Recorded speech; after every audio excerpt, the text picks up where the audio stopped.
de cursos de sanidad animal. Este es el último curso que damos de sanidad animal, de gastroenteritis parasitaria, a cargo del doctor Javier Shapiro, a quien le damos las gracias, como siempre, y a todo su equipo por brindarnos esta capacitación. Así que, bueno, nos queda más que empezar y aprender mucho. Javier. Bueno, buenas tardes a todos. Muchas gracias, Cecilia, por la presentación y, por supuesto, a ustedes por estar ahí del otro lado. Hola. Bueno, la verdad que para mí es un placer participar de esta nueva edición, la segunda edición de este curso de Sanidad y Bienestar Animal que organizamos en forma conjunta entre la Fundación Fortalecer y nuestro Instituto de Patobiología, de Patobiología Veterinaria de INTA Castelar. Bueno, yo trabajo ahí en el área de parasitología y bueno, la idea hoy es hablar de, como ahí dice bien en el título, la gastroenteritis parasitaria, qué sabemos y hacia dónde vamos. Esto forma parte del cuarto módulo, ¿no? de esta nueva edición, y un poco el temario planificado para hoy sería hablar un poquito de la epidemiología de estas lombrices, de estos nematodos gastrointestinales, por qué afectan a la producción animal, de qué manera, cómo es el diagnóstico, a partir de ahí el uso racional de los antiparasitarios, abordar la temática de la resistencia antihelmíntica y cuál es la situación actual en nuestro país, cuáles serían los métodos, los ensayos para determinar la eficacia de antihelmínticos, y un poco para responder al final el hacia dónde vamos, es hablar de las actuales tendencias que habría para el control parasitario. Así que un poco esto sería lo que vamos a ver en este tiempo. Mati, cualquier cosa, avísame si se escucha mal o lo que sea, si hay algún problema. Dale, Javier, se escucha por ahora perfecto. Bueno, muchas gracias. Bueno, entonces para empezar, lo primero de todo que uno quiere, por lo que sabemos. ¿Y qué es lo que sabemos? Que es justamente la infección con parásitos gastrointestinales en rumiantes. Esto va a estar enfocado a bovinos, pero siempre vamos a mechar algo con pequeños rumiantes. Es de las enfermedades parasitarias la de mayor prevalencia a nivel global, donde numerosos trabajos de investigación informaron que es una seria limitante para la producción, como vamos a ir viendo, y es producida por varias familias de nematodos que producen una gastritis desde catarral hasta hemorrágica. Y esto que voy a decir ahora es muy importante porque afecta no solo a los grandes productores, sino a medianos y a pequeños productores familiares también. Y esto es algo... Perfecto. Hola. Algunos micrófonos ahí abiertos. Y esto afecta también a pequeños productores familiares. Nosotros tenemos alguna parte de nuestra actividad que la hacemos con ellos y justamente son superficies más reducidas con a veces una importante cantidad de animales, y esto vamos a ver en el ciclo también incide negativamente. Hay varias familias, como les comentaba recién, de nematodos, de los cuales los más importantes son los tricostrongilidios, que cada uno tiene su órgano blanco específicamente. Los hay del abomazo, o cuajar, o estómago verdadero, o cuajo, como ustedes los quieran llamar, del intestino delgado y del intestino grueso. En el primero tenemos al Lemoncus, que es el parásito ese grande, el palo de peluquero, a la Ostertagia ostertagi para el caso de los bovinos, y su equivalente para el caso de los rumiantes menores, para ovejas y para cabras, es a la Teladorsagia circuncinta, y al Tricostrongylus saxei para el abomazo.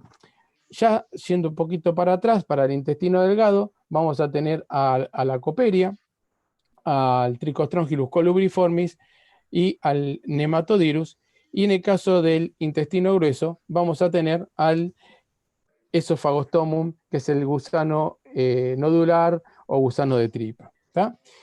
En términos generales, estos van a producir pérdidas en la disminución pérdidas en los aspectos productivos y reproductivos. Hay una disminución del consumo voluntario, lo vamos a ir viendo en detalles, por ende va a haber una menor ganancia de peso, una tasa de crecimiento y de fecundidad bastante alteradas, y por ende va a haber una producción menor, disminuida de carne, de leche y de lana, y en casos extremos, donde hay importantes parasitosis, pueden llegar a producirse la muerte de los animales severamente afectados. Una cosa que no dije al principio es que en tal caso vamos a hacer toda la presentación en forma directa, y al final, ustedes si tienen algunas preguntas, las pueden ir haciendo en el chat y después las vamos a ir respondiendo. Entonces, cuando uno habla de muerte, fíjense esto, por ejemplo, compartir una foto que fue gentilmente, ya la tenemos regalada por el colega Jorge Romero, es acá el diagnóstico está escrito, directamente es una parasitosis masiva por Eremoncus contortus, en el caso acá de los ovinos, ¿tá? Que son visibles a simple vista, 3 centímetros, y es hematófago. 0.05 mililitros de sangre por día cada uno de estos individuos son los que consumen, de manera que ante una infestación de 5.000, por decir un valor, vamos a tener 1/4 de litro de sangre por día que se pierde, ¿tá? Esto dado ya desde la perforación de la mucosa hasta las pérdidas de proteína. Y acá esto uno clínicamente lo va a ver a través de la observación de las mucosas aparentes, la mucosa gingival y la mucosa ocular. Y esto vamos a dejarlo acá congelado para que después vamos a ver un punto relacionado con esto que seguramente más de alguno de ustedes ya se lo debe estar imaginando, que sirve también como para hacer un tratamiento selectivo. Entonces, para conocer cómo se mueve en la naturaleza nuestro enemigo, que es el parásito, vamos a ver un poco el ciclo biológico de esta gastroenteritis verminosa, la cual tiene una fase parasitaria que ocurre dentro del animal y una fase no parasitaria que ocurre dentro en el ambiente. Estas lombricitas que se están moviendo acá en forma esquemática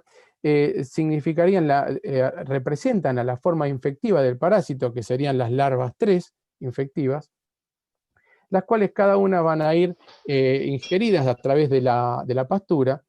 Ellas están, como está señalado acá en esta gotita de agua, o sea, son mínimas, uno no las ve, uno no puede decir este campo está sumamente infectado, y va a haber una evolución a larva 4, larva 5 preadulto y adulto, los cuales esto es el primer concepto que quería compartir con ustedes, que es carga parasitaria, o sea, toda la cantidad de parásitos que tiene el hospedador.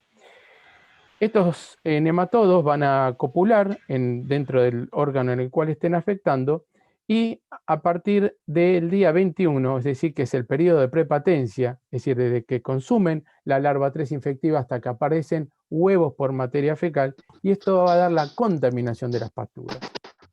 Y acá después van a empezar a jugar el partido algunos factores, como por ejemplo los ambientales, como humedad, temperatura y las lluvias, los cuales van a permitir que estos ciclos se acorten o se alarguen un poquito más. Estos huevos van a embrionar, van a formarse una larva, de ahí van a eclosionar esos huevos y van a emerger de ellos una larva de primer estadio, que luego en el ambiente evoluciona a larva 2, larva 3 infectiva, y esta es la que luego se traslada en la pastura, y todo esto puede demorar entre 10 y 14 días hasta llegar hasta larva 3 infectiva. Y esto es el otro concepto, que es la infectividad de las pasturas. Javi, me parece que se silenció el micrófono tuyo.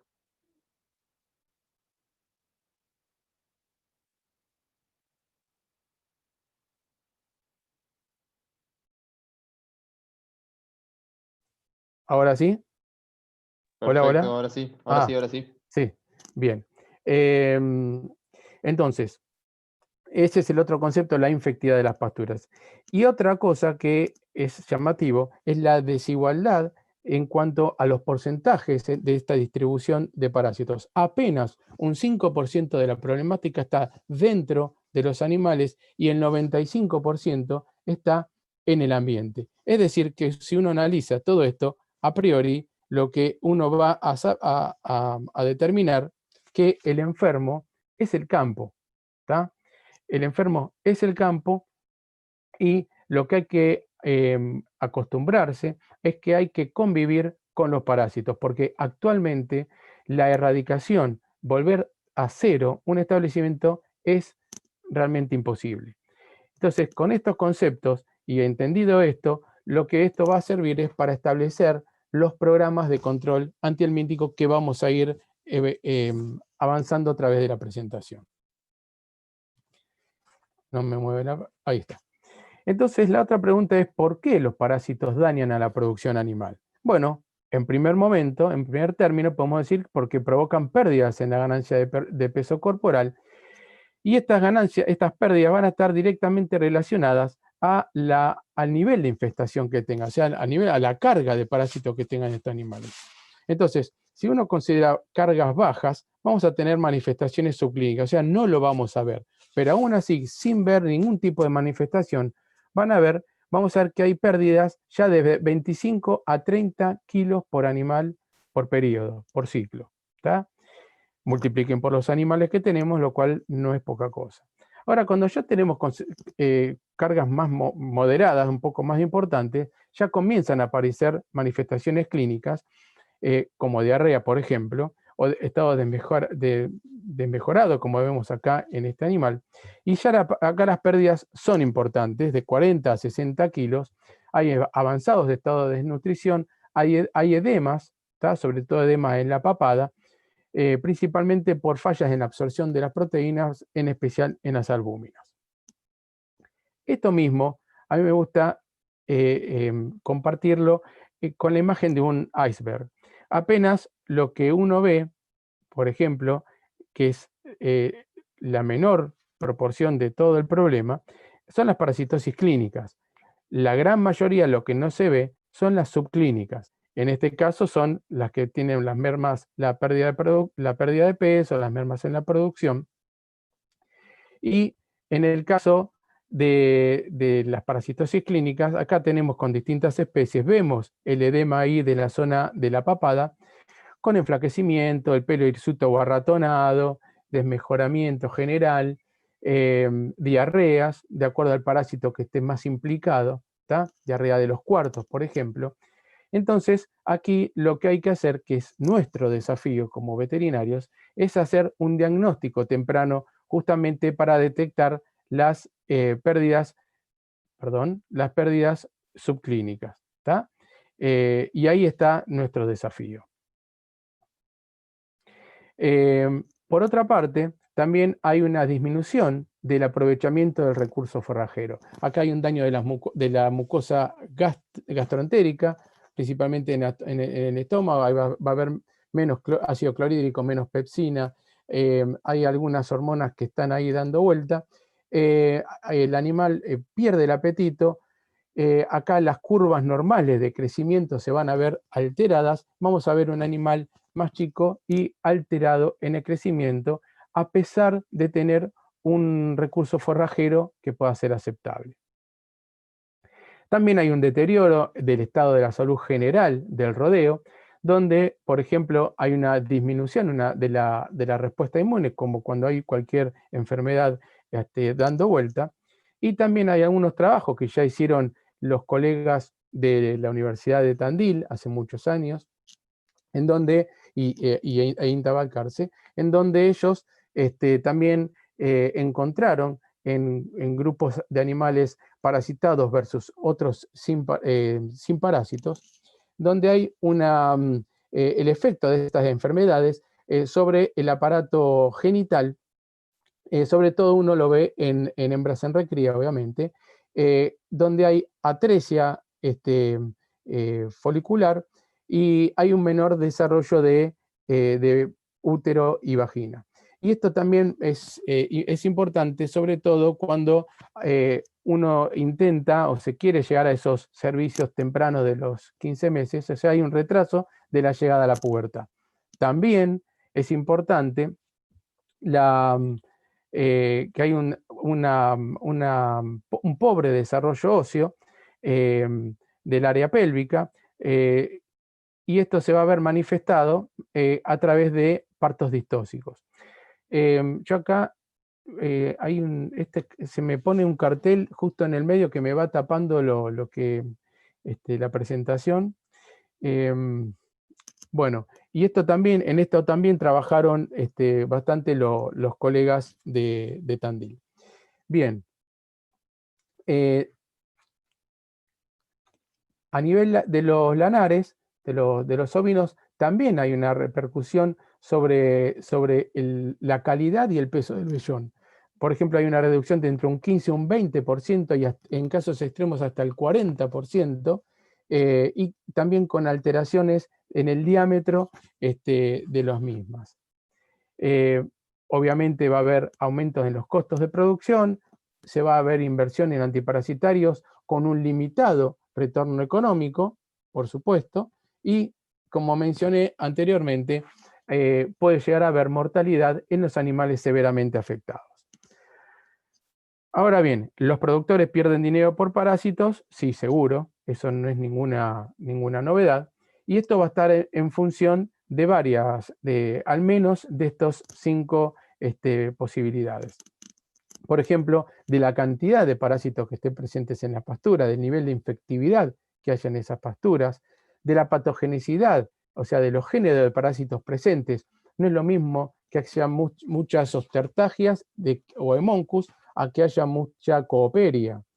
Todos son parásitos y viven a expensas de un hospedador, se alimentan de él y ocasionan un daño, por definición de parásito, pero no tienen la misma patogenicidad. También la edad de los animales afectados, los animales expuestos, ya vamos a ver eso con la inmunidad, pero esto obviamente en las categorías más jóvenes, en la requera son los animales que más son golpeados con esto. Y, la calidad del forraje que esté disponible, y el estado de los animales, por supuesto, expuestos. Esta enfermedad tiene básicamente 2 periodos. Uno es el periodo, es el otoño invernal, bien característico, y otro en primavera-verano. Entonces, en este primer periodo, en el otoño invernal, vamos a observar que hay una mayor contaminación de las pasturas, con una contaminación mixta y de estadios adultos, tanto en cuajar e intestino delgado, representado por los géneros que mencionamos anteriormente. Y como para ver un poco, y esto también es una típica curva para nuestra zona, para la pampa húmeda, de excreción de huevos por materia fecal. Entonces, si nosotros tenemos los destetes, que son ingresados en esta... ahí está, no me pasaba la... tenemos el ingreso de los destetes al comienzo del otoño, donde tenemos un piso de infectividad de larvas que sobrevivieron al verano. Este gráfico, en el eje de las X estamos teniendo los distintos meses del año, las distintas estaciones, y en función a la contaminación infectiva de las pasturas. El ingreso de estos destetes lo que va a ocasionar es un aumento paulatino del nivel de huevos que excreta por materia fecal, justamente por el consumo de esas larvas, y por ende a continuación va a haber un aumento de las larvas infectivas en la pastura, haciendo un pico acá en los meses de julio, agosto, septiembre, bien característico. Luego comienza allá por el verano, por el primavera tardía, comienza a hacer efecto la inmunidad sobre los hospedadores.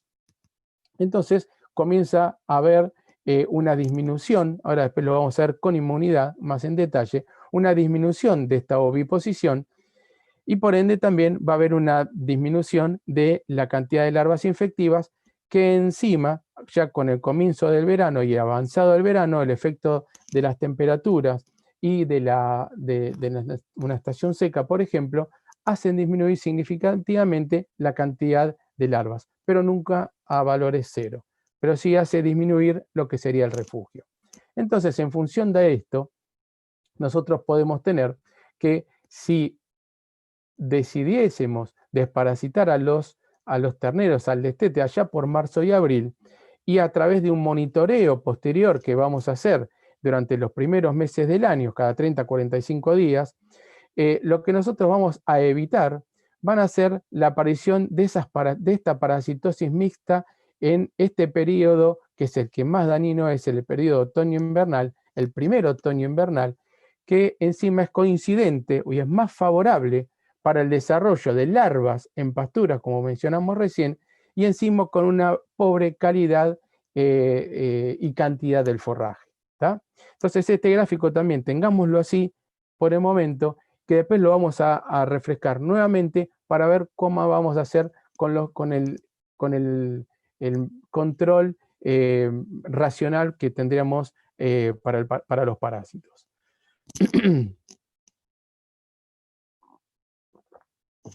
Entonces, este primer periodo otoño-invernal, vamos a ver que existen factores que van a favorecer la implantación de los parásitos, como, por ejemplo, la falta de experiencia inmunológica. Estos animales son jóvenes todavía y no habían tenido contacto con los parásitos. La concomitancia, acá también es importante, es la presencia de otras enfermedades que también pueden estar perjudicando.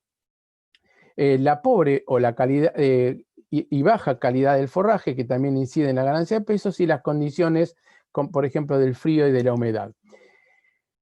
Que esto en las categorías, como repito recién, de recría, hacen que produzcan las mayores pérdidas en este primer otoño-invierno de pastoreo. Y que encima estas pérdidas ocasionadas en este periodo no se van a compensar meses después, aún con una primavera con buenas condiciones nutricionales, con buena cantidad de pasto y sin nematodos en el tubo digestivo. Los daños que hicieron los nematodes gastrointestinales en la mucosa gastrointestinal no se van a compensar al final del ciclo. Es decir, que lo que están pasando en esta primera etapa van a repercutir al final con, como mencioné acá anteriormente, el aparato genital, en la posible presencia de partos distóxicos y finalmente en un menor rendimiento de la canal, de la res. Y después tenemos el otro periodo, el periodo primavera-verano, donde acá sí ocurre la inhibición de la ostertagia, la hipobiosis, una baja del metabolismo, se van a la profundidad de las glándulas gástricas, para luego desinhibirse a partir de febrero o marzo. ¿Por qué se van ahí? No se sabe muy bien, pero se especula que por cuestiones pueden ser debidas a cuestiones de temperatura, a cuestiones de la luminosidad, pero lo cierto es que ellas van y se van a acantonar donde les dije recién, y donde van a producir nódulos que son bien característicos, nódulos umbilicados, crateriformes con un pequeño orificio donde se inhibió, y tenemos situaciones como esta, que pueden ser un score número 1 con situaciones leves, o la foto de la derecha, donde hay lesiones severas, un score 3, donde son lesiones que se llaman comúnmente en cuero marroquí, en cuero de carpincho, donde acá sí hay una definitiva pérdida de la función de la mucosa del cuajar. ¿Estamos? Mencionamos a la inmunidad recién, que actúa en este sector, cuando empieza a bajar la curva, cuando los animales empiezan a tener más, a crecer en edad, empiezan a tener más experiencia con los parásitos, o sea, estas infecciones previas. Con respecto a nivel nutricional, entonces estos animales que están bastante más resistentes van a ser de alguna manera influir sobre los parásitos en el gastrointestino de distintas maneras. Por ejemplo, hay un menor tiempo de sobrevivencia en el animal, ¿tá? No están esos periodos de prepatencia que he mencionado de 21 días, desde que ingresa la larva infectiva hasta que aparecen huevos en materia fecal, van a aumentarse, van a haber cambios morfológicos en la estructura normal del parásito que va a hacer que no se pueda reproducir, va a disminuir la oviposición. Se saben que las inmunoglobulinas taponan los poros excretores de las hembras, habiendo una menor cantidad de huevos que se excretan al medio. Por supuesto va a haber una inmunidad local, que también va a hacer un rechazo de la infección y van a expulsar a los parásitos. Es decir, que este efecto inmunidad comienza ya allá por la primavera-verano a partir del año de edad. Pero siempre entonces uno tiene que decir que los bovinos son susceptibles de enfermar por nematodo gastrointestinal entre 4 y 18 meses de edad. A partir de ahí sí desarrollan una sólida inmunidad contra los parásitos, ahí son bastante más resistentes y ahí la enfermedad parasitaria deja de ser importante. Por eso, animales adultos no se verían afectados por la parasitosis, por eso no son fuente importante de contaminación y por ende infectiva de la pastura, y el tercer por eso no se justificaría a priori la desparasitación de los animales adultos. Pero, porque siempre en biología tenemos algunos peros, existen situaciones, por eso yo dije a priori, como los que están acá en viñetadas, como estrés, desnutrición, la lactancia, la gestación, la concomitancia nuevamente con otras enfermedades bacterianas o virales, traslado de los animales, que pueden hacer que esa respuesta, pueden relajar esa respuesta inmune y entonces transformar a esos bovinos, que normalmente no deberían tener un problema, en una fuente importante de contaminación y posterior infectividad de las pasturas.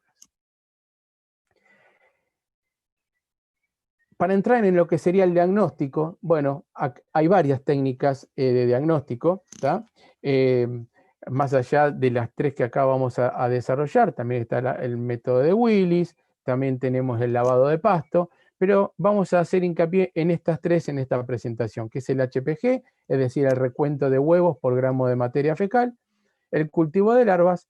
Nosotros utilizamos la técnica de Corticelli Light, pero posiblemente ustedes a lo mejor están familiarizados con alguna otra técnica. Siempre lo importante es hacer de la misma manera las cosas, y no hay una que es mejor y otra que es peor. En general la tasa de recuperación de larvas es la misma, y la necropsia parasitaria. En cuanto a la primera, al HPG, son técnicas muy sencillas, rápidas y que nos permiten obtener un valor que nosotros ya lo vamos a utilizar en varias cosas. En ese monitoreo que en un ratito vamos a ver, para saber si es necesario o no desparasitar a un animal, para ver las pruebas de eficacia de las drogas antiparasitarias. Solamente el HPG no sirve, debería ir acompañado de un cultivo de larvas, porque nosotros a través de las claves vamos a identificar qué géneros y qué porcentual de géneros están predominando en ese momento. Un valor de HPG solo no sirve para tomar alguna decisión. Siempre tiene que ir de la mano de los valores del HPG, del coprocultivo.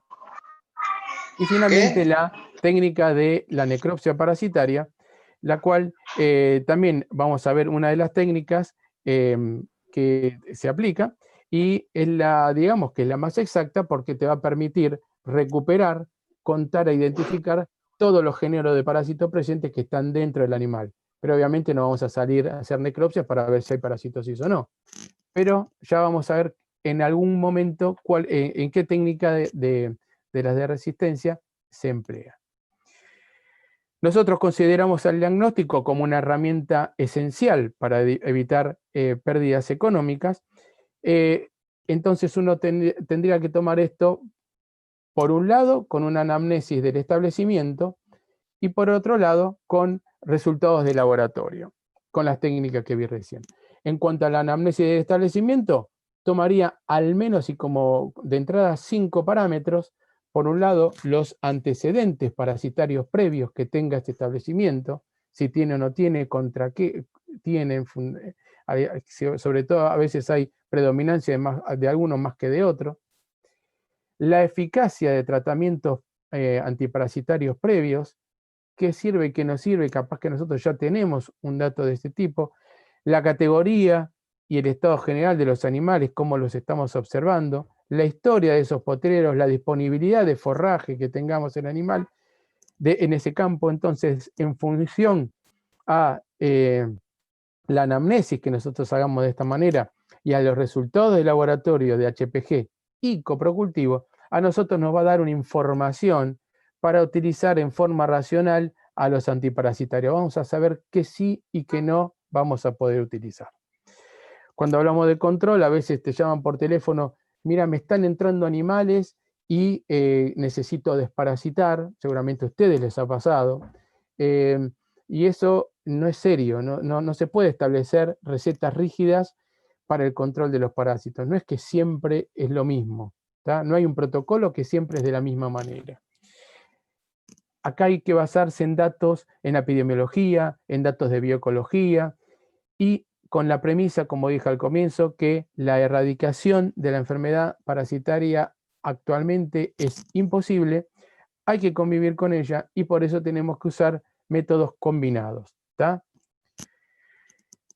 Entonces, volviendo a ese esquema que nosotros teníamos del 5% y 95% en la pastura, si nosotros aplicamos un antiparasitario, en el mejor de los casos, me va a eliminar a los parásitos que están en el gastrointestino, en el mejor de los casos, que tengamos una cepa sensible, ¿no? Y por ende vamos a tener una menor cantidad o casi nula cantidad de huevos por materia fecal. Pero el problema lo vamos a seguir teniendo, ¿está? Porque tenemos las cantidades de larvas en pasturas que no es que viven 2 o 3 días. Es decir, que esto nosotros tenemos que abordarlo a través de metodologías integradas. Por eso, los programas de control para reducir a las poblaciones de parásitos, tanto en su fase parasitaria dentro del animal como no parasitaria en el ambiente, hay que abordarlos, como dije recién, con métodos integrados. Y estos métodos integrados van a involucrar al control químico y al control no químico de parásitos. En el primero tenemos al uso de las drogas antihelmínticas, como siempre que ahora las vamos a ver, y en el no químico vamos a tener principalmente al manejo de las pasturas y al manejo de los animales. En cuanto al control químico, bueno, tenemos drogas que ya tienen un montón de años, ¿tá? De la década del 70, aún así se siguen utilizando, algunas con éxito. Los benzimidazoles orales, el oxfendazol, el femendazol, el albendazol, el levamisol, ya vienen desde esa década. 10 años más tarde, acá vino el boom de las lactonas macrocíclicas, las avermectinas, las vilmemicinas, la ivermectina, la primera, la ABA, la DORA, ¿tá? 10 años, bueno, ya en la década del 90 apareció los benzimidazoles inyectables, el ricobendazole. Luego tuvimos que esperar hasta el año 2010, donde ahí apareció los derivados aminoacetonitilos como el monepante, o monepantel. En el 2015 la combinación del dercuantel con la abamectina y recién a partir de este año para estos tres son para ovinos, el naftalofos, y acá no me equivoqué, no dejé este espacio porque sí nomás, sino que a partir de casi del fin del año pasado, también está para ser usado en bovinos, ¿tá? Entonces esto es un poco el arsenal de medicamentos que nosotros podríamos disponer como para el control químico de los parásitos. Entonces, volviendo a ese grafiquito que les hice mencionar al principio, primero lo que deberíamos hacer es identificar cómo funciona cada principio activo. No podemos mandarnos y hacer aplicar por aplicar, porque sabemos que el vecino lo hizo y le funciona determinado principio activo.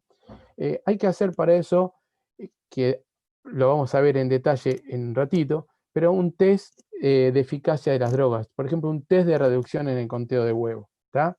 Esto lo haríamos al principio y a partir de ahí hacemos un monitoreo de la tropa. Siempre yendo a campo, con controles mensuales, cada 30, cada 45 días, tomando unas 10 o 15 o 20 muestras representativas por cada lote y siempre haciendo ¿qué? HPG y coprocultivo. Y esto nos va a dar una idea de lo que está funcionando al principio y en base a los valores que vayamos obteniendo, si amerita o no ser desparasitado en ese momento. A priori, uno lo que podría hacer es aplicar la droga que menor a los destetes, ¿no? Que menor casos de resistencia tiene, como para hacer, por ejemplo, un levamisol, ¿tá? Y una segunda etapa y una segunda aplicación para la segunda quincena de noviembre, principios de diciembre. ¿Para qué? Para la osteoartragiosis inhibida. Entonces ahí podemos usar una lactona macrocíclica o un benzimidazol a doble dosis. En el medio, repito, chequeándolo, haciendo monitoreo de la tropa cada 30, 45 días, vamos a ir aplicando de acuerdo a lo que nosotros vimos que sirve en ese caso.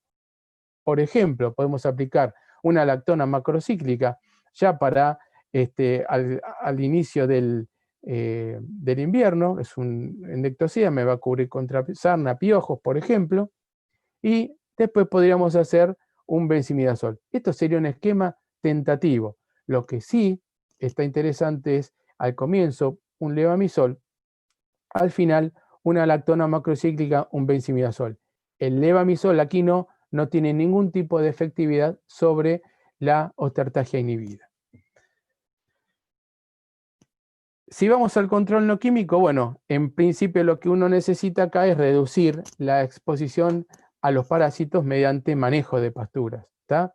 Entonces aquí, por ejemplo, tenemos un pastoreo rotativo, es decir, disponer de potreros subdivididos que lo vamos pastoreando alternativamente cada mes, dejarlos libres y entonces ese descanso deja expuestas de alguna manera las larvas infectivas a las radiaciones solares, al calor, y entonces va a disminuir, nunca llevada a cero, estamos en biología, pero sí va a producir un descenso importante de las larvas infectivas. Y también considerar al pastoreo alternado, que esto puede ser al pastoreo alternado de especies animales, como acá podemos llegar a ver, o también de categorías dentro de una misma especie. De ambas maneras funcionan como una especie de aspiradora. En el caso de los adultos no le hace nada el consumo de larvas infectivas de ser de la misma especie, o de ser de otra especie directamente nada. Pero sí hay que considerar que, porque seguramente alguno de ustedes ya lo está pensando, que hay dos que pueden intercambiar hospedadores. Por ejemplo, el Trichostrongylus axei y el Hemoncus contortus sí puede intercambiar en hospedador, los hospedadores estos. Otro punto importante es el manejo de la carga. Este perfil de la foto está medio a propósito, como para indicar que podríamos tener una alta carga animal más allá de lo que el equivalente, lo que correspondería para ese potrero. Y esto significa un alto riesgo, porque supongamos que tenemos un valor bajo, un valor de HPG de 100, que es un valor relativamente bajo. Entonces, esto nos va a indicar que vamos a tener 100.000 huevos por kilo, y cada animal puede excretar 8 kilos de materia fecal al día, lo cual vamos a tener 800.000 huevos, excretar cada animal 800.000 huevos por día, lo cual no es poca cosa. Y si tenemos, por ejemplo, un mal manejo y ponemos 20 cabezas por cada hectárea, vamos a tener esta cantidad exorbitante de huevos por hectárea por día, que en general es un huevo, emerge una larva, que muchas veces, obviamente, por cuestiones inherentes al huevo, o vaya a saber, no emergen algunas larvas, pero que un porcentaje importante de esto, emerjan larvas infectivas, vamos a tener una infectividad muy importante de la pastura. Obviamente que tenemos recursos que sí, que son válidos, como que producen bajo riesgo de infección parasitaria, como todo lo que sea el laboreo del suelo, va a hacer disminuir notablemente la infectividad de las pasturas.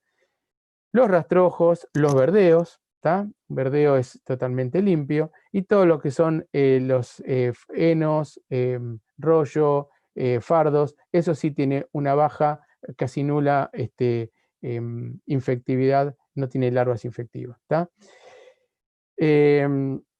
Otro punto importante es disminuir la frecuencia de los tratamientos, ¿tá? Aparte de lo que venimos manejando, estamos hablando de todo lo que es control no químico. Entonces acá nosotros somos muy insistentes, y acá afortunadamente todos los que trabajamos en lo mismo tenemos un criterio bastante uniforme en esto, que hay que lograr un monitoreo profesional con el control de los parásitos, ¿tá? No hay que dejarlo en manos del que a lo mejor no conoce mucho del tema y dice vamos a desparasitar porque me parece, o aprovechar porque estamos pasando los animales por la manga, o como les dije antes, porque el vecino lo está haciendo y vamos a hacerlo nosotros también, ¿tá? Hay que hacer un monitoreo a ver si amerita ser desparasitario. Tenemos que cuidar nuestros recursos, nuestros insumos, que son los antiparasitarios. Entonces, la decisión de desparasitar debe tomarse, acá yo puse debería, pero me gusta más, debe tomarse, luego de un diagnóstico parasitológico, que vengo insistiendo con las mismas fotitos que agrupé de A3, con el microscopio para hacer el HPG y el coprocultivo. Esas técnicas, esas dos técnicas, ese tándem, ese que me va a dar a mí la información como para ver si necesito o no desparasitar. Y obviamente a priori, no tratar a los animales adultos, ¿tá? Esto lo dejo planteado para el final, pero tenemos algunos trabajos hechos en sistemas silvopastoriles, en los cuales vamos a ver, los voy a describir más adelante, en el cual tenemos menos chance de suministrar antiparasitarios, porque hay un comportamiento ahí en la materia fecal y en la infectividad de las pasturas que es bastante importante, y eso hace disminuir la aplicación de fármacos. Les había mostrado al comienzo la foto de esa hemoncosis severa que se manifestaba con la palidez de la mucosa, y yo dije ahí que de la mucosa ocular, que ustedes seguramente ya se imaginaban a qué me refería. Y es a esto justamente, alfamacha.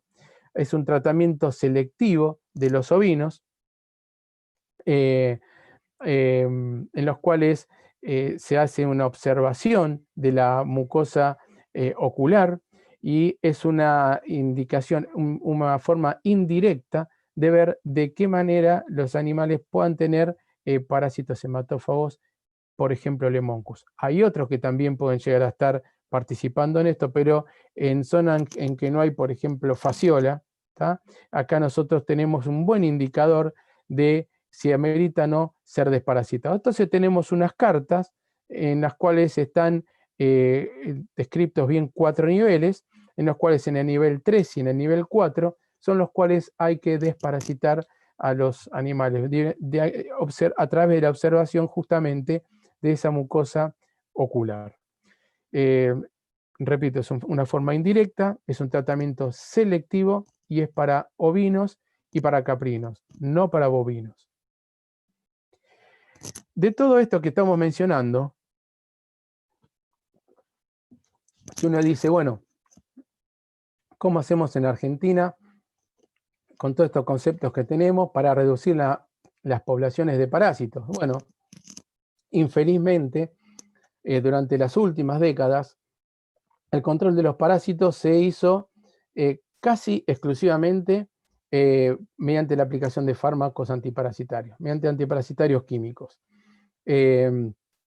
A veces sin sentido, sin aplicar conceptos epidemiológicos, sin hacer un HPG, ¿está?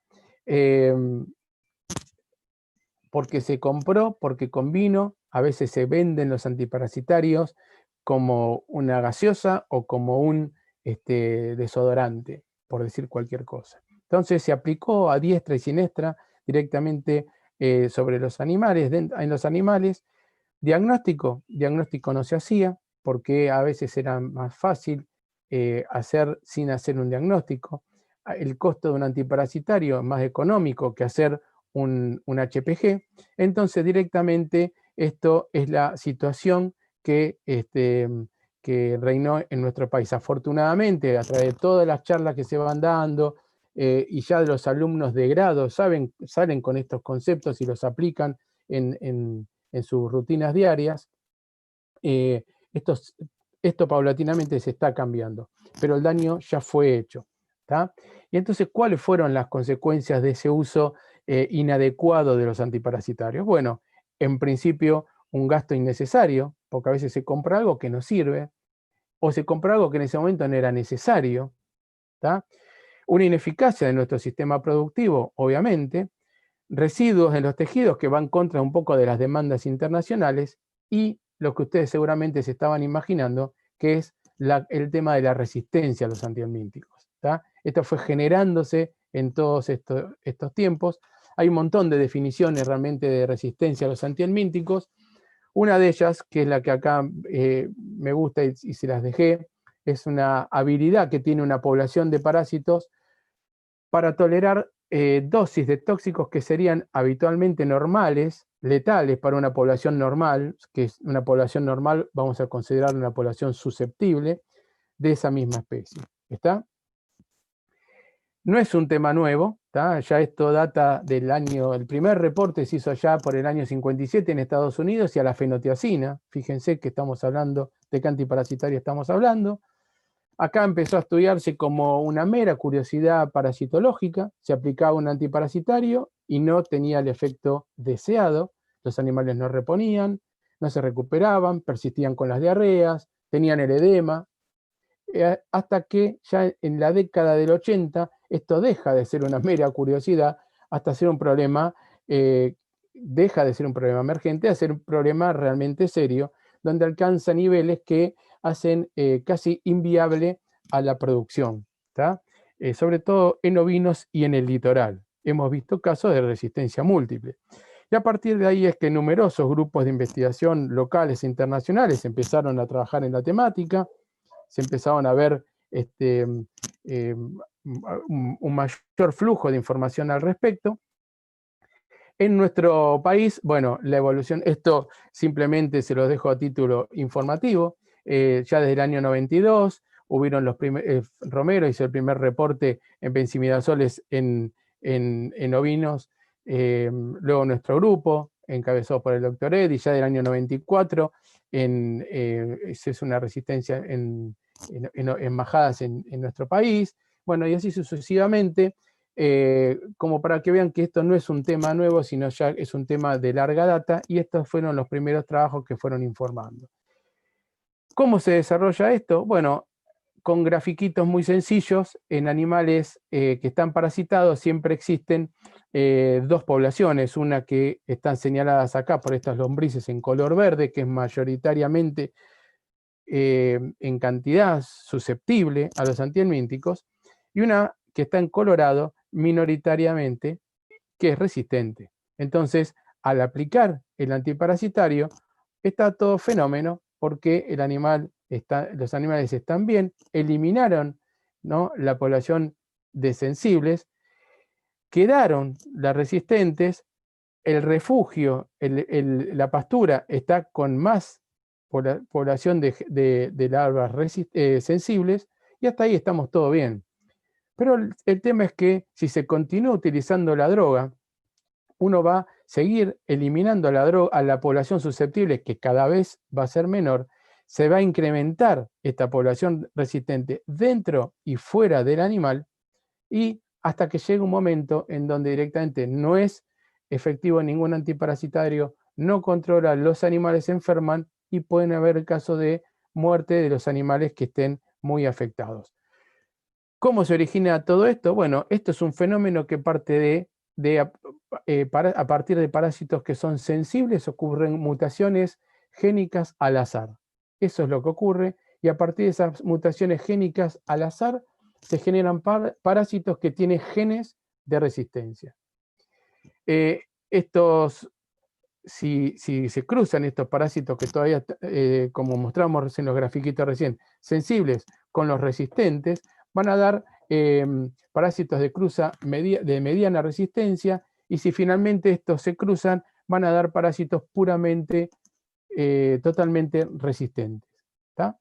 Entonces, si uno aplica un tratamiento en estos animales, en primera instancia va a ser una traba solamente para los parásitos sensibles, el resto no va a hacer ningún problema y va a aumentar cada vez más el problema. Y esto, una vez instalado, no tiene retroceso, ya que estos se van transmitiendo, estos alelos se transmiten a las progenies. Es decir, que todo comienza con mutaciones génicas al azar. Ahí nosotros no podemos hacer nada. Y Jack Kogler decía, hace muchos años, que el principal mecanismo que tenían los helmintos para justamente adquirir esa resistencia a los fármacos, ¿tá? Es a través de la pérdida o disminución de la afinidad que tengan estos receptores para la droga antiparasitaria. Esto es llave cerradura, es decir, que en una primera instancia con los parásitos susceptibles, por supuesto, esto se une y el parásito va a desaparecer. Luego, con esto que comentamos recién, estos receptores van a ser modificados si se da el antiparasitario y directamente es lo mismo que la nada. ¿Tá? Entonces esto van a empezar a aumentar la población de parásitos resistentes. ¿Es importante esto? ¿Cuán importante es esto? Bueno, nosotros quisimos empezar a estudiarlo esto y ya en el año 2005 nuestro grupo de investigación encabezado por el doctor Eddy y con otros INTAs, otras estaciones experimentales del interior del país y otras universidades que también formaron parte de este proyecto de cooperación técnica auspiciado por FAO, se hicieron relevamientos en ovinos y en bovinos. Un poco para contarles, sobre 35 establecimientos muestrados de las principales zonas del país, nos dieron que apenas, el 38% fueron susceptibles y, por ejemplo, hubo resistencia en el levamisol, un 25%. Fíjense qué pasó, el 50% a los benzimidazoles y a la ivermectina, ¿tá? Ya estamos hablando del año 2005, y también en algunos campos se ensayó, se probó con el closantel, hubo resistencia un 16%. Lo mismo también con un número un poco más elevado de establecimientos y también sobre las principales áreas ganaderas del país, dio un resultado bastante parecido, aproximadamente un 40% de campos fueron susceptibles. Interesante el tema del levamisol con poco porcentaje, bajo porcentaje de resistencia, los benzimidazoles un 10% y fíjense la ivermectina un 55%. Y esto es lo que nosotros estuvimos viendo específicamente también de la ivermectina, cómo fue evolucionando de un 3 a un 55 y ante un 100%. Esto lo fuimos viendo en nuestros relevamientos que se hicieron a través de los proyectos de las carteras de INTA. Casi todos los establecimientos se encontraron resistencia todos a ivermectina. ¿Tá? Y algo más nuevo, esto hecho a través de la RIEP y publicado por Cristel y colaboradores hace muy poquito, en el 2017, esto también encabezado participaron algunas estaciones de INTA y la Universidad de Tandil, ¿no? La Facultad de Veterinaria. Entonces, sobre 62 establecimientos muestreados, apenas fueron susceptibles 5%, un 3 de 62, y resistentes el resto. Y fíjense que, arriba del 93% de resistencia a la ivermectina, el ricobendazol un 28%, combinaron las dos y 26%, no, menor todavía que el ricobendazol solo, y el fenbendazol un 7%, y afortunadamente no se encontró resistencia al levamisol. Por eso cuando uno dice que con qué vamos a desparasitar los destetes, es el levamisol, es la droga que uno tiene por elección para comenzar. Entonces, con todos estos trabajos que tenemos de investigación hechos en nuestro país, confirmamos que este fenómeno de la resistencia está ampliamente distribuido, está instalado en nuestro sistema productivo y hay que considerarlo como una problemática más. Ahora, ¿cuándo sospechamos, cómo sospechamos que existe, que estamos frente a un problema de resistencia antihelmíntica? Bueno, en primer término, el productor lo que señala es una pobre respuesta clínica posterior al tratamiento. Se estaba acostumbrado a dar el tratamiento, bueno, dejaron las diarreas, los animales empiezan a mejorar, a comer más, a ponerse más gorditos, y nada de eso es lo que ocurre. Eso lo que conviene, eso es lo que de entrada es lo que pasa. Ahora, hay que también considerar que la falta de por sí misma de respuesta no es indicativa de parásito resistente, porque pueden haber situaciones como las que estoy acá encolumnando, porque se subdosificó, no se calculó bien la dosis, se administró mal la droga, se eligió mal la droga, que también atentan contra el éxito de ese tratamiento, ¿tá? Entonces hay que considerar ese tipo de cosas. Entonces, frente a esto, ¿qué es lo que uno, frente a esta situación, qué es lo que a priori uno tiene que hacer? Lo número uno, hacer un control del efecto de los tratamientos. Lo número uno, así como mencionamos en esa curva que teníamos al principio hacer un test de reducción de conteo de huevos, en este caso también nosotros tenemos que hacer un control del efecto de los tratamientos. Para eso, para saber cuáles fármacos, cuáles son los principios activos que funcionan, y también considerar que esto va a ser un dato individual para cada establecimiento. No se puede trasladar lo que pasa a mí a lo que le pasa a mi vecino que está del otro lado de la ruta o alambrado de por medio. Cada campo es una historia particular. ¿Cómo hacemos para diagnosticar la resistencia? Bueno, básicamente hay métodos in vitro y métodos in vivo. Vamos a empezar por lo más fácil y que es lo que no se usa, los métodos in vitro. Se los encolumno, se los presento, para que esto está en etapa, se estudia más bien en investigación, no son aplicables a campo, no hay una consistencia, la verdad, en la mayoría de los resultados, pero bueno, acá son los más desarrollados, los más conocidos, y sirven para detectar resistencia a estos principios activos. Vamos a lo que sí se usa. Los métodos in vivo, que básicamente son tres. Hacemos el test de reducción del conteo de huevos, que es lo que venimos hablando, la prueba de control de tratamiento y la prueba de eficacia controlada, que vamos a ir desglosando de inmediato. La primera de todos en sí es la mejor, la que más se utiliza, porque en principio te va a permitir evaluar varios antihelmínticos al mismo tiempo, ¿tá? Vamos a conocer la eficacia de varios fármacos en la misma momento, en la misma práctica, en el mismo movimiento de ganado. Entonces, eso te va a dar un resultado, y ese resultado te va a dar el mejor programa de control que vamos a hacer para ese, como dije antes, específicamente para ese establecimiento. Entonces, ¿cómo sería esto? Bueno, primero tenemos que ver qué animales, los criterios de inclusión, qué animales son los que ingresarían en esta prueba. Entonces, ingresan los que forman parte de esta prueba, serían los animales jóvenes, menores de 1 año de edad, que estén bien identificados, caravaneados, ¿tá? Que no hayan sido desparasitados en los últimos 2 meses, ¿tá? Que hayan estado en pasturas que a priori uno conoce que son pasturas contaminadas, y ahí sí también va el valor que uno tiene de HPG. Entonces, para bovinos tomamos como el valor de corte de 200 para arriba, en el caso de los ovinos de 100 para arriba. Perdón, acá está al revés. En el caso de los ovinos de 200, en el caso de bovinos de 100. Perdón, lo puse mal. Entonces, acá nosotros, en primer momento, lo que se hace es una toma de muestra de los animales, se saca materia fecal, se se rotula y se hace HPG y se hace coprocultivo para saber a priori los valores que tenemos y los porcentuales de géneros predominantes en ese establecimiento.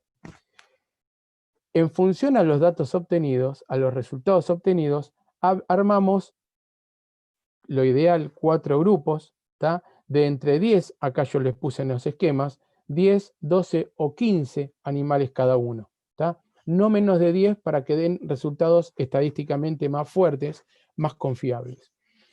Entonces, por ejemplo, tenemos al grupo 1 que va a ser el grupo de los benzimidazoles, al grupo 2 el de los levamisoles, la ivermectina, y el grupo 4 el grupo control no tratado, ¿tá? Entonces, el día 0 es el día en que se hace, se considera el día 0 el día que se hace el tratamiento, inyectal, oral, lo que sea. Acá yo puse 4 grupos, que sería lo ideal. Si hay menos animales, se trabaja con lo que haya.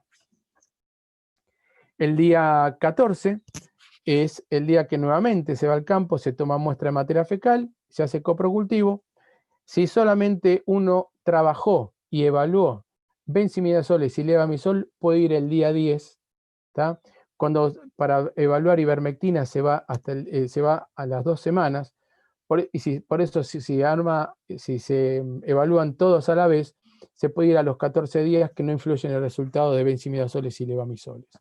Luego se establece un porcentaje de las medias aritméticas de los grupos control con respecto a cada uno de los del tratado, y se aplica esta fórmula para el porcentaje de reducción, y ahí se toma como reducción, como susceptibilidad, toda reducción superior al 90% para el caso de los bovinos. Entonces, en ese caso vemos que esa droga, ese fármaco, todavía me es útil en el establecimiento, ¿tá? Esto sería un test de reducción en el conteo de huevos. Tiene limitaciones, por supuesto. Tiene, por ejemplo, la influencia de los géneros presentes. No todos los géneros tienen el mismo potencial biótico, es decir, la cantidad de huevos que excreta la hembra de un hematode por día. Un hemoncus excreta 10.000 huevos, mientras que una estertagia, un trico, 200 a 300 huevos.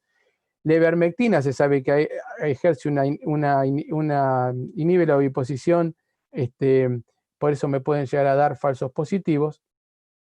Y esto da el porcentaje de resistencia a la población es menor al 25%. Realmente cuando es así, ahí no tenemos todavía, no se va a manifestar los resultados.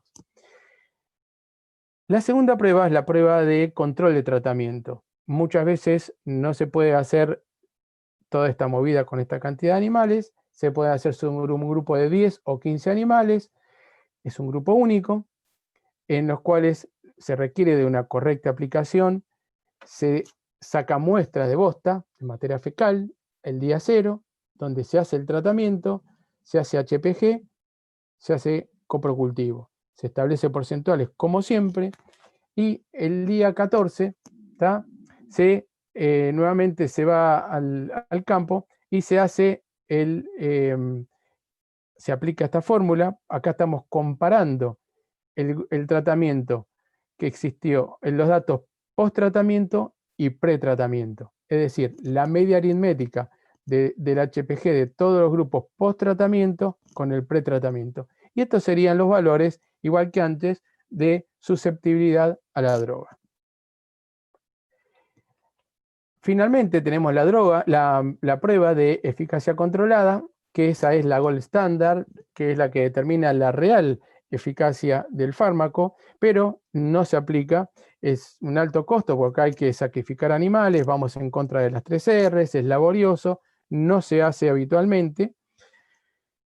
Básicamente consiste en tratar 4 grupos, siempre la misma distribución que dije recién, sobre 6 animales cada uno, y acá una vez que se administra el tratamiento, 15 días después se hace la necropsia parasitaria, ¿tá? Una necropsia parasitológica, y a partir de ahí se hace una recuperación, recuento e identificación de todos los géneros parasitarios presentes.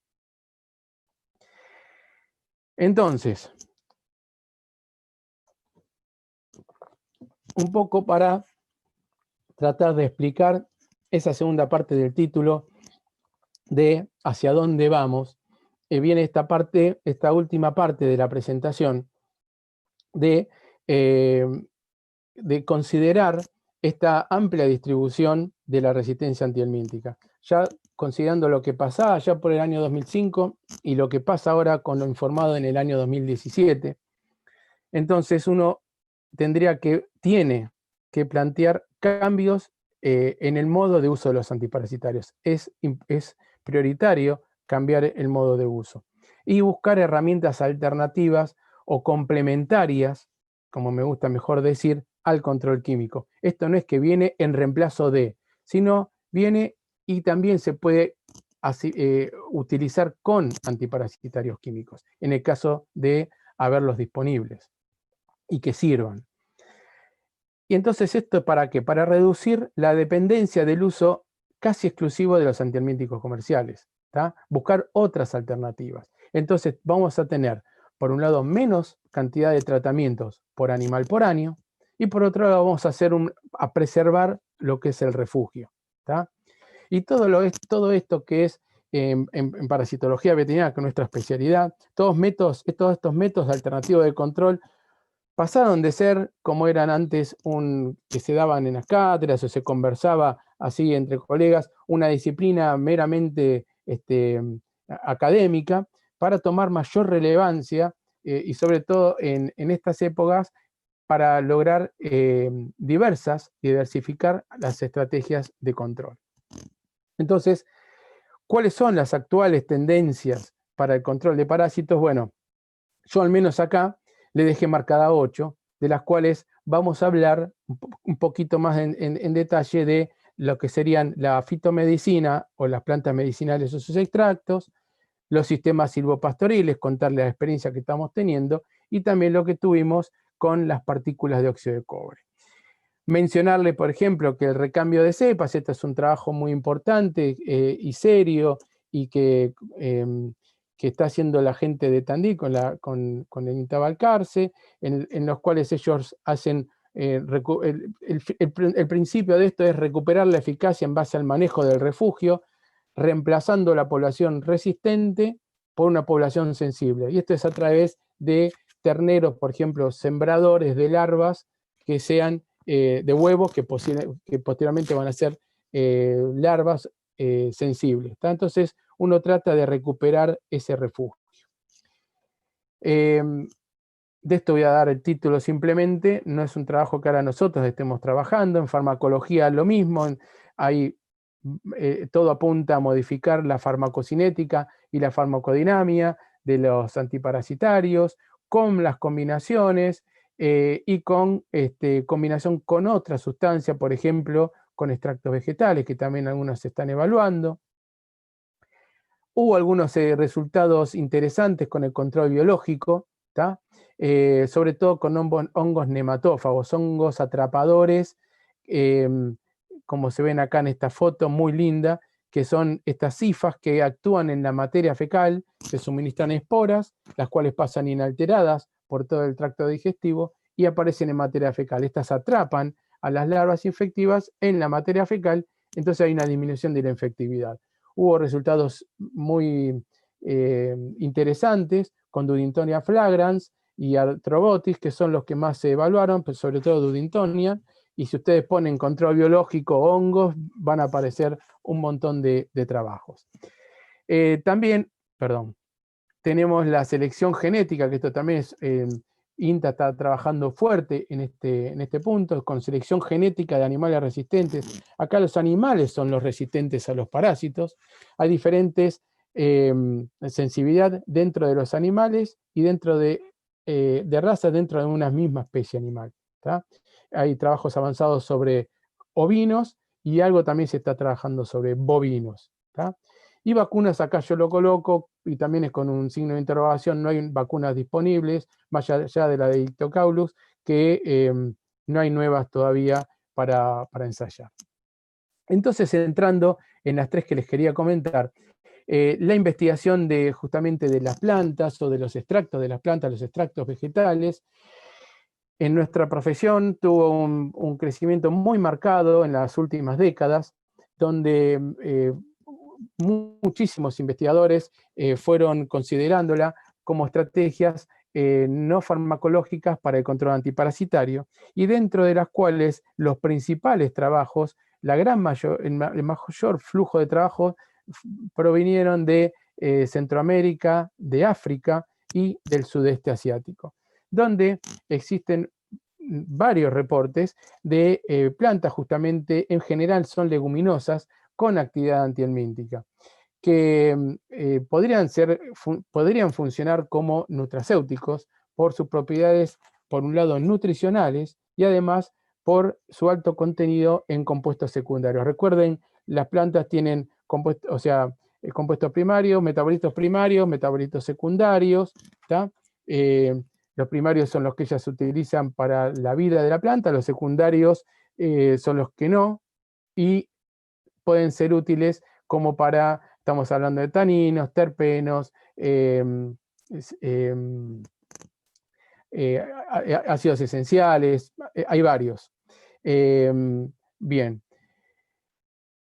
Considerando el ciclo biológico que nosotros ya conocemos, lo que uno acá busca es la presencia, encontrar plantas que sean consideradas plantas bioactivas. Estas plantas bioactivas, serían sustancias o estructuras que tengan las plantas y que ataquen a los parásitos, ya sea en su fase parasitaria dentro del animal o fases no parasitarias dentro del ambiente. ¿Tá? Entonces, uno va a ver con los métodos que les conté antes que actúan a distintos niveles. ¿Tá? Por ejemplo, los hongos, ya había dicho que actúan a nivel de la fase no parasitaria. Pero ahora vamos a avanzar un poquito con esto. Dentro de las plantas, bueno, hay muchos reportes y nosotros tenemos algún trabajo hecho con taninos condensados. Estos se encuentran en leguminosas forrajeras como es el lotus, la suya, la chicoria, la sericea, la leucaena, y en la corteza de algunos árboles como el eucalipto, pino, el quebracho, que es sobre el cual nosotros trabajamos, sobre ese polvito. Y digo polvito realmente porque es más fino que el talco, y no pesa nada y tiene realmente su acción. Y ya en la década del 90, los papers ya fueron informando actividad nematodicida. Después también pueden haber otras alternativas como la cisteinproteinasa, que son enzimas que actúan sobre los parásitos, alterando, por ejemplo, su morfología, ¿tá? Y aceites esenciales, que acá sí hay unos trabajos hechos sobre ectoparásitos, sobre todo sobre garrapatas. Nosotros hicimos un trabajo interesante en INTA, en Castelar, a partir de un relevamiento de plantas que ya estaba hecho con anterioridad por otra ingeniera, que trabajamos en cooperación, donde hizo un barrido general de plantas autóctonas de provincias del norte, como las que están acá mencionadas, en las cuales se hizo una identificación taxonómica de las mismas y donde están todas codificadas con características como las que ven acá, donde se recolectó, fecha, altura, tipo de suelo y demás. Entonces, nosotros lo que evaluamos fueron aproximadamente, se hicieron extractos de esas plantas, a partir de esas plantas de extractos. Estas fueron las familias estudiadas, y de estos extractos vegetales, nosotros algunos hicimos extractos alcohólicos, algunos etanólicos, otros metanólicos. También estamos trabajando directamente sobre infusiones, o sea, extractos acuosos, los cuales no tienen tanta extracción del material del principio activo, pero se obtienen igualmente interesantes resultados. Y como a veces no toda la planta en sí tiene la acción antihelmíntica, nosotros estudiamos directamente distintas partes de la planta, como acá figura las raíces, la corteza, hojas, porque a lo mejor de una planta podemos saber que el fruto es el que tiene la acción antihelmíntica, pero el resto de las cosas no, o bien las hojas y el resto de las cosas no. Entonces también nosotros hicimos esa determinación. No los voy a aburrir con cómo es la metodología, pero bueno, directamente a partir de la planta o el fruto o la semilla, lo que sea, hay una molienda, se pone con los métodos de extracción, se pone en un rotavapor y se obtiene directamente como un moco, ahí al final como una gomosidad, que serían nuestros extractos, que después se resuspenden, y ahí hacemos 2 técnicas in vitro, que son las que tenemos puestas a punto en el laboratorio. ¿Tá? Son estas metodologías in vitro para evaluar los extractos de plantas. Entonces estas son el test de eclosión de huevos y el test de inhibición de la migración de larvas. Brevemente, en el primero nosotros partimos de animales donantes de nuestro insumo. Acá nuestro insumo son los huevos, entonces partimos de materia fecal, hay todo un procedimiento a partir del cual se obtienen los huevos, y después en placas de 24 wells, de 24 pocillos, en este caso puntualmente fue el que usamos con los taninos condensados de quebracho, como ver acá por el color. Entonces se hace acá por cuadruplicado, pero a veces por duplicado o triplicado es lo que habitualmente se hace, y se enfrentan aproximadamente 100 huevos con concentraciones decrecientes de ese extracto, ¿tá? Y después se evalúa a ver lo que pasa. Cuántos eclosionaron y cuántos no eclosionaron. Eso es lo que se evalúa. Y en el caso de la migración de larvas, también partimos de animales, pero acá donantes, pero acá nuestro insumo son larvas. Entonces queremos ver cómo en esta incubación, ¿tá? En estas mismas placas, las colocamos, se deja un proceso y acá hay una malla sobre las cuales si luego de esa incubación por 24 horas la larva fue alterada, no puede migrar a través de la misma, y entonces ahí vemos que tienen efecto, se hace una comparación de los animales, de las larvas que fueron afectadas y cuáles no, y ahí podemos identificar cuáles serían los extractos que podrían estar funcionando. Entonces después lo que se hace es tablas, se elaboran tablas donde tenemos los extractos por un lado, por el otro lado las distintas concentraciones, por supuesto con controles de agua, con controles del medio de DMSO, y nosotros arbitrariamente tomamos al 30% para arriba como aquellos que tienen una acción promisoria como para antiparasitario, como antihelmíntico. Lo mismo para las larvas, exactamente lo mismo, ¿tá? Y después se hacen curvas, dosis y respuestas para cada uno de los ensayos, en donde se determinan dosis letal 50, 90, de acuerdo a lo que uno quisiera, y ahí ya vamos teniendo algunos resultados.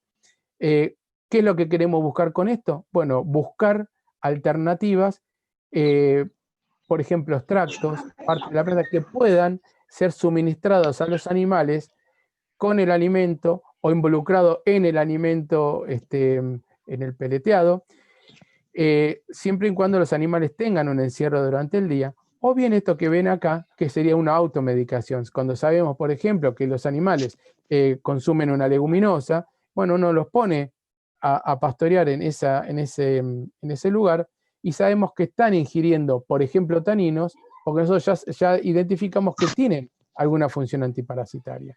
O la otra es esto directamente, estas chauchas que tienen un alto contenido en taninos, pueden ejercer acción sobre el gastrointestino y eliminar a los parásitos.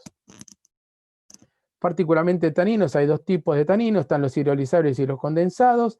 Estos condensados son metabolitos secundarios que están ampliamente distribuidos en la naturaleza, los pueden ver ustedes acá en todos estos vegetales, algunos no son, sí, en vegetales, tienen una fórmula muy rara, y la idea de esto, la cosa es que a través de estos grupos hidroxilos que tienen, se pueden formar enlaces, se pueden formar uniones, principalmente con las proteínas, evitando que estas se unen en el rumen, no se degradan y pasan directamente inalteradas hasta la primera parte del intestino delgado, donde se absorban. Esto se llama proteína bypass.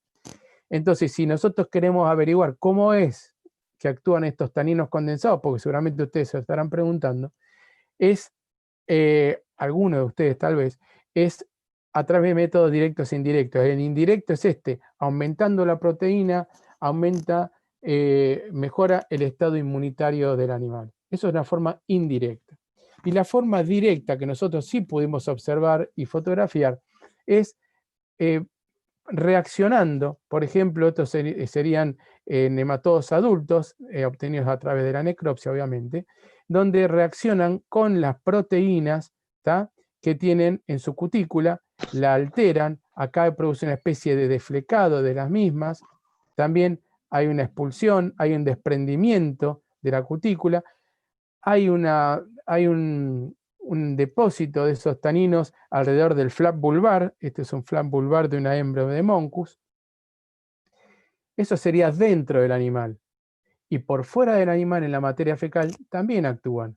Por ejemplo, esta sería una fotografía de huevos de animales control que no recibieron el tratamiento con los taninos condensados. Mientras que estos sí son huevos que recibieron taninos condensados, y fíjense que de alguna manera fueron alterados, y estos huevos obviamente de este huevo no van a emerger ningún tipo de larva. También sobre las larvas infectivas, esto lo vimos en los coprocultivos, tuvieron efecto. Acá mejor hubiese sido poner una película, pero no se podía.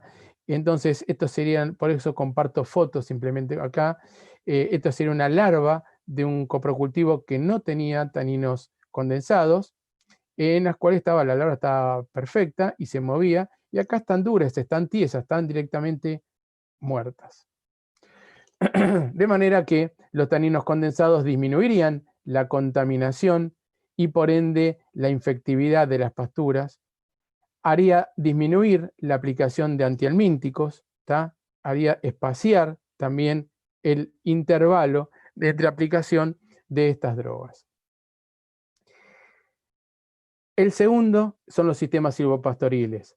Nosotros hicimos un primer trabajo en un primer momento acá en el INTA Delta, con resultados bastante interesantes, y luego ya trabajamos en las zonas donde están las principales en Corrientes y Misiones, donde hay más de las principales plantaciones forestales de nuestro país, en las estaciones en conjunto con las estaciones experimentales de Monte Carlo y de Cerro Azul, ahí con los colegas que ya venimos trabajando hace unos años, y también en Santo Tomé, donde hay una tesis doctoral dando vuelta.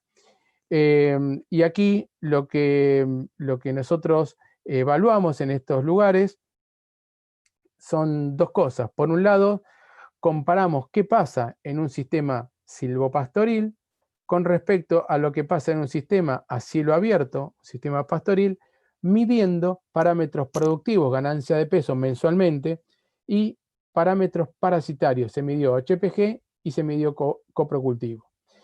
Lo que vimos acá es que hubieron diferencias estadísticamente significativas en cuanto a la ganancia de peso a favor del silvopastoril con respecto al sistema cielo abierto, y hubieron diferencias no estadísticamente significativas, pero sí que marcaron una clara tendencia a favor de los sistemas silvopastoriles, con una menor cantidad de HPG y de coprocultivo. ¿Y qué pasa en estos sistemas? Como yo les había comentado antes, de que disminuye la frecuencia de tratamientos.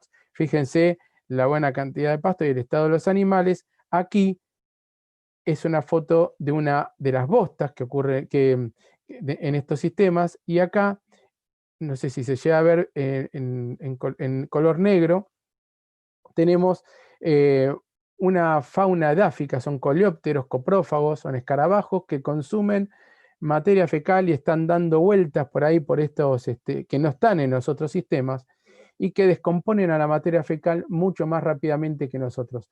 Nosotros todavía no medimos, o sea, no les quiero mentir en ese sentido, tenemos pensado en algún momento hacerlo, estamos viendo cómo, de evaluar cuánto tiempo tarda la degradación de una materia fecal con respecto a la otra. Pero sí la literatura marca que en apenas 3-4 días ya esa materia fecal casi está en descomposición justamente por esos escarabajos, que además entonces consumen en esa materia fecal huevos y larvas. Es decir, que vamos a tener una menor contaminación y una menor infectividad de la pastura.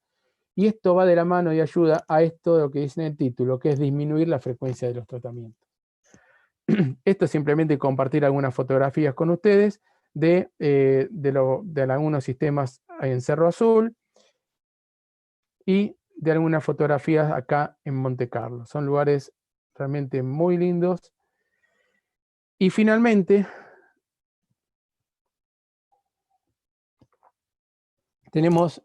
también quería compartir una experiencia con las partículas metálicas de óxido de cobre. Esto lo hicimos sobre ovinos. Evaluamos la acción, el objetivo era evaluar la acción de estas partículas metálicas que están acá en estas cápsulas de gelatina de 4 gramos sobre huevos, larvas y adultos, nematodos adultos. Entonces acá, primero les comento, la idea era que estos se suministraban, se disolvían, se disuelven en el rumen, se transfieren hacia el abomazo y quedan acá pegoteadas donde con su pH ácido van liberando ese cobre soluble que tiene como minitas de lápiz, generando esto un ambiente desfavorable para los nematodos, los irritan y son excretados. Entonces acá lo que hace es alterar la capacidad reproductiva, hay una disminución de la oviposición, hay una menor cantidad de HPG y una menor cantidad de larvas infectivas. ¿Qué es lo que vimos nosotros con esto? Esto precisamente, en los grupos control, el grupo tratado tuvo significativamente menor cantidad de parásitos adultos a la necropsia, sobre todo los del cuajar, que en el grupo control, y también los HPG fueron significativamente menores a los del grupo control. Y también quería compartir esta foto que esta fue la primera que a nosotros nos llamó la atención cuando empezamos a hacer las necropsias, es estos puntitos negros que se ven acá, son directamente como muy chiquititos, repito, como minas de lápiz, que se observan al día 40, ¿no? de que fue suministrado. Fíjense que 40 días después aún siguen estas partículas vigentes. No les puedo decir cuánto tiempo más pueden estar cuando se disuelven, porque el ensayo teníamos preparadas las necropsias para el día 40, pero se quedan ahí acantonadas en la mucosa y ya les digo, ese ácido clorhídrico las va disolviendo y ese cobre que libera es el que ejerce la acción antiparasitaria. Entonces, como para ir redondeando, ¿qué podemos hacer frente a este cuadro de este fenómeno de la resistencia antihelmíntica? Bueno, en principio, controlar el efecto de los tratamientos. Es importante... Sí. Javi, perdón que te interrumpa. Son las 7:35 pasaditas ya. ¿Sí? Ya termino. Sí, dale, ya así damos redondeo. lugar a las preguntas, bastantes preguntas muy, muy interesantes. Fenómeno, ya tres y ya termina. Modificar los sistemas de producción para hacerlo menos dependiente del control químico, cambiar ese principio, disminuir la frecuencia de uso, rotar los grupos de antihelmínticos, grupos no marcas comerciales, emplear el control integrado fundamentalmente teniendo en consideración ese conocimiento epidemiológico que venimos hablando, emplear métodos alternativos para el control, manejar el refugio. En el caso de los ovinos, muy importante el tema de FAMACHA para seleccionar bien a quién sí y a quién no vamos a desparasitar. Esto nosotros lo consideramos muy importante, imponer a todo nivel el concepto que un antiparasitario no es Coca-Cola o no es Rexona, por decir, es un medicamento que tiene que ser prescripto, es un medicamento específico y que ahí los veterinarios tenemos que estar atrás de esto para saber cuándo suministrarlos y cuál suministrar, abandonando precisamente esas prácticas o costumbres de tratamientos prefijados que a veces no tienen ningún sentido. Entonces la perspectiva de todo esto es que no hay una cosa sola, sino que varias alternativas como taninos, sistemas silvopastoriles, refugios, tractos, control biológico, genética y demás, y ahí tenemos que estar todos juntos, los productores, los asesores, los veterinarios, los grupos de investigación de los INTAs de las universidades, todos para lograr finalmente este control sostenible del parasitismo gastrointestinal. Y la pregunta final que siempre nos hacemos es, ¿cuándo comenzamos? ¿Está? Así que bueno, hasta acá fue mi presentación. Disculpe si fui rápido, la idea era terminar lo antes posible. Así que bueno, quedo disponible para las preguntas. Voy a ver acá para dejar de compartir. Stop share. Acá estamos. Bueno, Javier, súper ¿Se clara la escucha? presentación, perfecto, súper completa, ¿sí? Bueno, muchas Muchas de gracias. muchas de las preguntas que fueron haciendo, la verdad que fueron siendo respondidas a medida que fue avanzando la presentación, así que voy a tratar de seleccionar aquellas preguntas que por ahí quedaron en el tintero.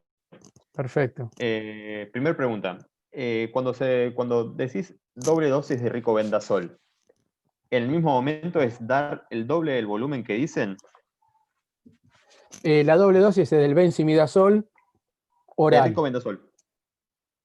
No, de rico no. De ricobendazol no dije doble dosis, sino de los orales. De los lechosos orales, eso sí. La doble dosis es, algunos tomaban una vez y media, pero directamente la doble dosis de Marbete. Eso es para la osteoartritis inhibida, para la EL4, que está ahí en la profundidad de las glándulas gástricas. El rico no, la dosis habitual. Bien. ¿Desde qué edad es recomendable dar ricobendazol o albendazol a los terneros a destetar? Ya que en grupos grandes puede ser que se desteten animales de 6 o más meses, pero también puede ser que se destete algún ternero de 5 meses perdido en un grupo grande. ¿A partir de qué edad era la primera? No me quedó la primera parte, a ver, perdóname. Sí, ¿a partir de qué edad es recomendable la utilización de ricobendazol o albendazol en terneros? Sí. Esto directamente es como lo presenté en el cuadro, en ese cuadro de los ejes de las X y de las Y, donde estaban las dos curvas. Bueno, al destete, que en general estamos hablando de a partir de los 6 meses de edad, a partir de ahí uno ya puede comenzar a dar, por ejemplo, un levamisol.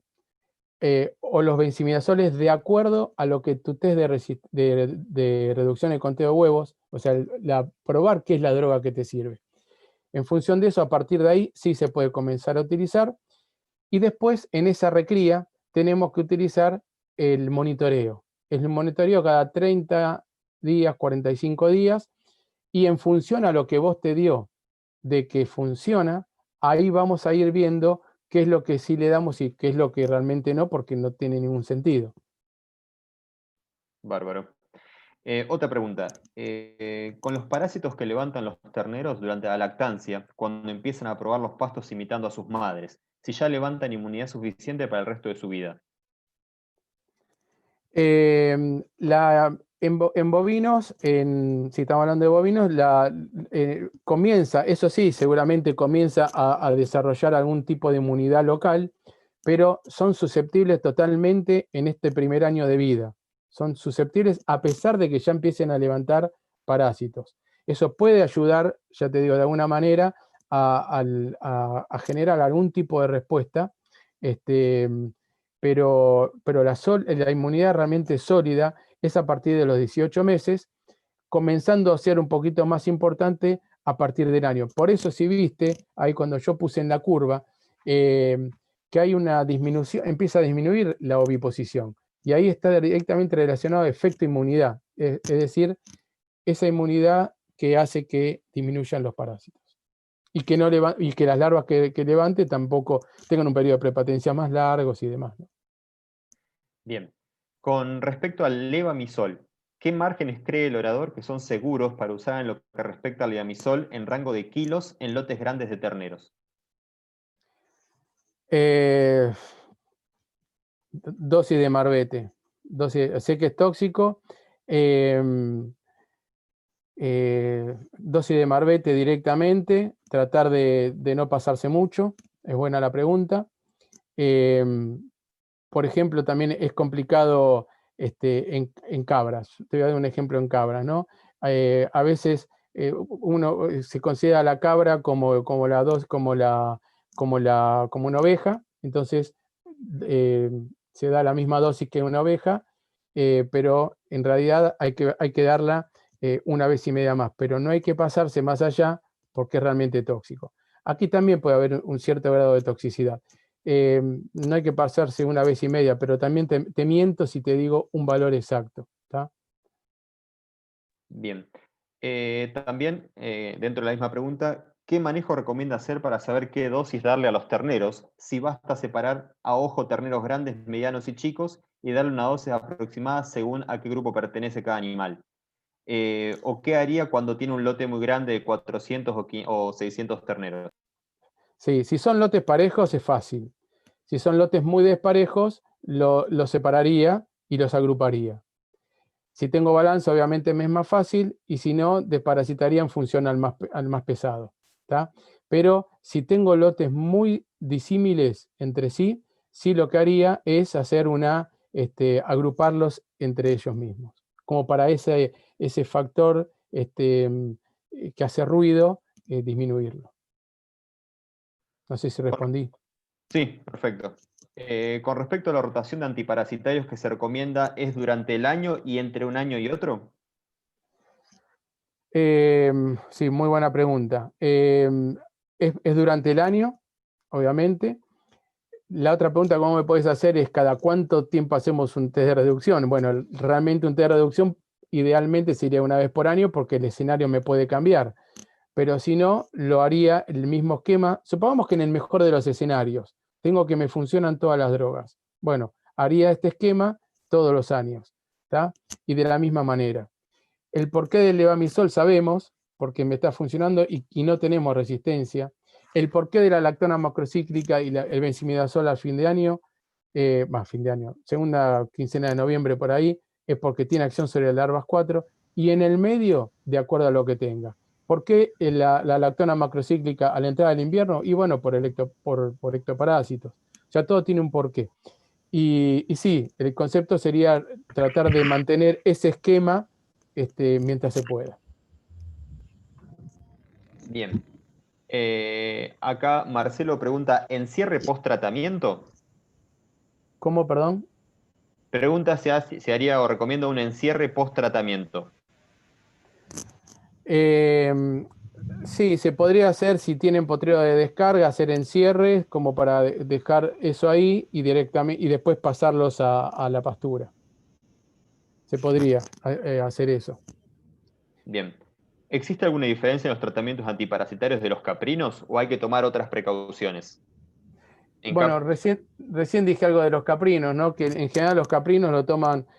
Muchos de los antiparasitarios que están aprobados por SENASA están para ovinos y bovinos. Hay pocos para caprinos. Para caprinos es más fácil aplicar la dosis de Marbete. Los que no, muchos, como dije recién, trasladan la dosis directamente de las ovejas. Pero hay que considerar justamente la toxicidad de algunos de los productos que tienen un metabolismo distinto. O sea, un benzimidazol y una ivermectina daría el doble de la dosis y no me pasaría una vez y media la de la levamisol, del levamisol. Bien. ¿Qué opinas sobre los medicamentos que vienen compuestos levamisol y ivermectina? Es la tendencia. Estos medicamentos combinados tratan justamente de potenciar, de sinergizar la acción de ambos. Se sabe que hay digamos, el 95% de los campos en nuestro país tienen resistencia a la ivermectina, y ivermectina, de acuerdo a Caprove, son del 85% de los antiparasitarios empleados, corresponde a ivermectina. Entonces, igualmente sirve, por ejemplo, la estrategia inhibida sirve para ectoparásitos. Entonces, de alguna manera, se tratan de fusionar, de sinergizar con el uso de uno que tiene una buena acción con el levamisol. Conclusión, es lo que hay, sirve, sí, yo creo que es lo que se viene inclusive cuando hablamos también de la farmacología, ¿no? La combinación de las drogas. ¿Recomienda el uso de closantel para nematodes gastrointestinales? Si vos tenés resistencia múltiple, por ejemplo, planteamos una situación que estoy en el litoral, como nos toca a nosotros, en corrientes donde tenemos resistencia múltiple. Entonces, y teníamos hemoncosis. Es para hemoncus, tiene un espectro muy reducido. Te sirve para hemoncus, te sirve para fasciola. Entonces yo no puedo decir, vamos a dar clozantena en general. Si yo sé que mi problema es el hemoncus y sé que mi problema es que tengo resistencia a todo, sí indicaría sin lugar a dudas el clozantén. Perfecto. Con respecto a lactonas macrocíclicas, ¿se recomienda hacer el uso a fines de otoño, principios de invierno o mediados de invierno? Fines de otoño, principio de invierno. Fines de otoño y principio de invierno lo mismo. No Sería. hay audio, Javi. No sé si soy el único que no te escucha. Hola, hola, hola. ¿Me escuchás? Hola. Hola. Sí se escucha. Sí se Hola, escucha. hola. Hola. ¿Se escucha? Sí, se escucha. Porque él justo me dijo que no se escucha. Mati, fíjate que a lo mejor estás muteado vos. Bueno, sigo contestando. Era. Bien, gracias. Yo Bueno, no te estas son. escucho, Javi, pero si te escucha el resto, seguí nomás.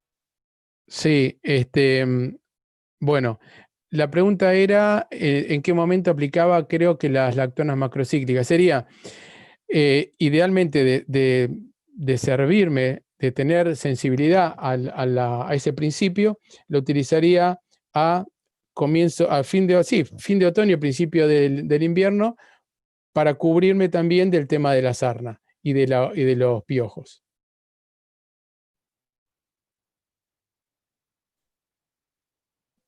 Una más.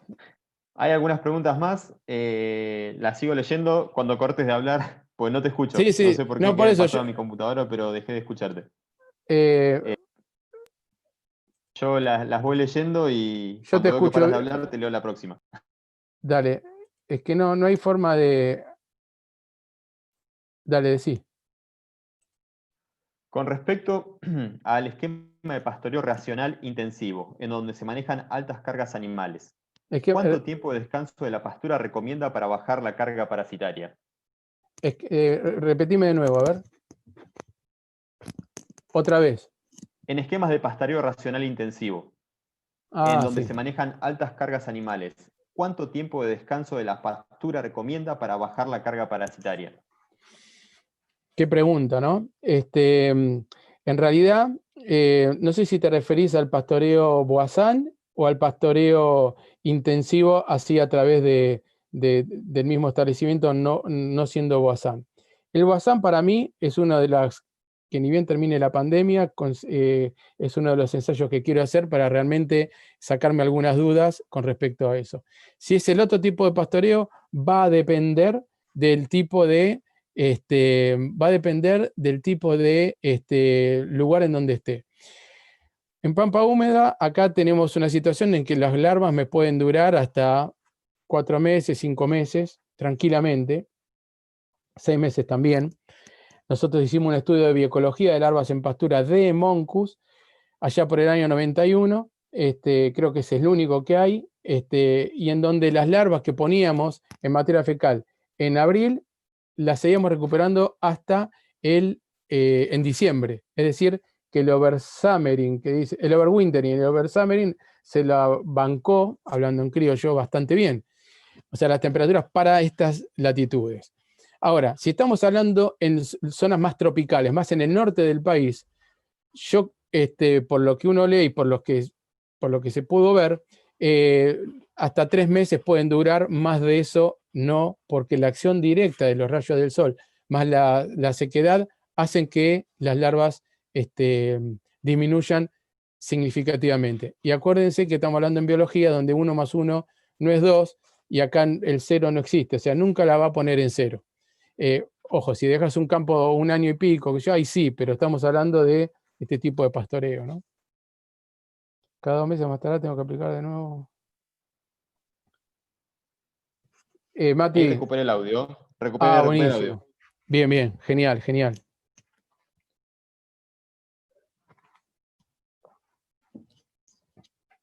No te escucho. hemos terminado con las preguntas, no sé si me queda alguna que se me haya traspapelado.